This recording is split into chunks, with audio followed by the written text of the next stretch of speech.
Hello everyone, welcome to hobbies with Harini.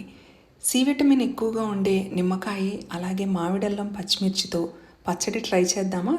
నిమ్మకాయలు పచ్చిమిర్చి శుభ్రంగా కడిగి తుడిచిపెట్టుకోవాలండి. పచ్చడి కోసం కదా. కొన్ని నిమ్మకాయల్ని ఇలా కట్ చేసుకోవాలి.